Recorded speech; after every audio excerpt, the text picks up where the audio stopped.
മലയാളാക്ഷരം ഇവിടം വരെ പഠിച്ചു. കാ പഠിച്ചു, ഖ പഠിച്ചല്ലേ. ഇനി എന്താണ് ഗ. ഗ എങ്ങനെ എഴുതുന്നതെന്ന് നോക്കാം. എല്ലാവരും ശ്രദ്ധിച്ചിരിക്കണം കേട്ടോ. ശ്രദ്ധിച്ചിരുന്നാലാണ് ഗ പെട്ടെന്ന് മനസ്സിലാക്കാൻ വേണ്ടിയിട്ട് സാധിക്കത്തുള്ളൂ. അപ്പൊ വേഗം വീഡിയോയിലേക്ക് പോകാം. ഗ എഴുതുന്നത് ഗ എന്ന് പറയുമ്പോ കണ്ടോ, ഇതാണ് ഗ. മനസ്സിലായോ മക്കളെ? എങ്ങനെ എഴുതുന്നത് കാണിച്ചു തരാം. ശ്രദ്ധിച്ചാ മതി കേട്ടോ, പാടൊന്നുമില്ല. കണ്ടോ, ഇതാണ് ഗ.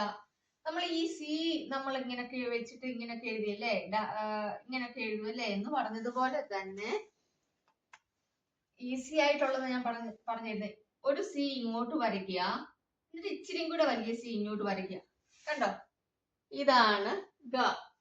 കണ്ടോ, ഗ. ഇതെന്താണ് ഗ.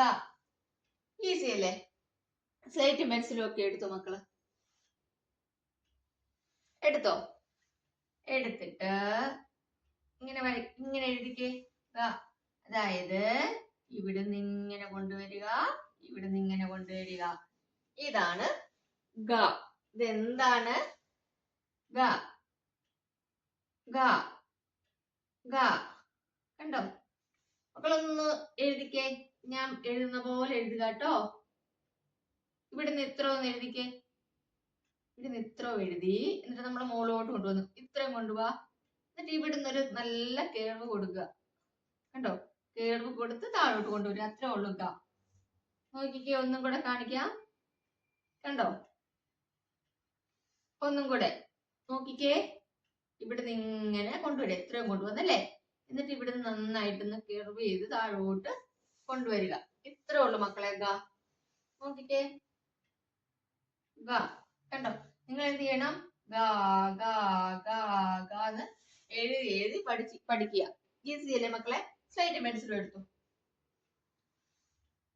എന്നിട്ട് എഴുതിക്കേ. ഇവിടുന്ന് ഇത്ര എഴുതിക്കേ മക്കൾ. ഇത്ര എഴുതിക്കേ.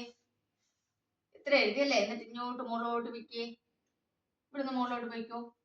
പോയല്ലേ. എന്നിട്ട് ഇവിടുന്ന് നമ്മളൊന്ന് കർവ് ചെയ്ത് ഇവിടുന്ന് ഇങ്ങനെ കർവ് ചെയ്ത് താഴോട്ട് കൊണ്ടുവരൂ.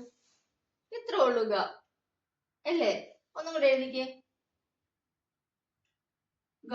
കണ്ടോ, ഇവിടുന്ന് കൊണ്ടുവന്ന് മുകളിലോട്ട് പോയി, പിന്നെ ഒന്ന് കർവ് ചെയ്ത് താഴോട്ട് വന്നു. ഇവിടെ തുടങ്ങി ഇങ്ങനെ ഒരു കേർവ് ഇവിടെ കൊടുത്തു അല്ലേ. എന്നിട്ട് അവിടുന്ന് ഒരു കേർവ് ഇങ്ങോട്ടും കൊടുത്തു. അത്രേ ഉള്ളൂ മക്കളെ ഗ എന്ന് പറയുന്നത് അല്ലേ. ഗ. ഒന്നും കൂടെ ഗ. ഇത്രേ ഉള്ളൂ. പഠിച്ചു കാണുമല്ലോ. അപ്പൊ നമ്മൾ മലയാള അക്ഷരത്തിൽ എന്തൊക്കെയാ പഠിച്ചത്? വ്യഞ്ജനാക്ഷരങ്ങളിൽ ക പഠിച്ചു, ഖ, ഗ അല്ലേ. ഇത്രയും പഠിച്ചു. ഇനി ഇഖയാണുള്ളത്. അത് നമുക്ക് അടുത്ത ക്ലാസ്സിൽ പഠിക്കാം. അപ്പൊ ഇത് എഴുതി എഴുതി പഠിക്കണം കേട്ടോ. ഈ മറന്നു പോകരുത്. ഇത്രയും പഠിച്ച അക്ഷരങ്ങളും മറന്നു പോകരുത് കേട്ടോ. അപ്പൊ നമുക്ക് അടുത്ത ക്ലാസ്സിൽ കാണാം. എല്ലാരും എഴുതി പഠിക്കണം കേട്ടോ.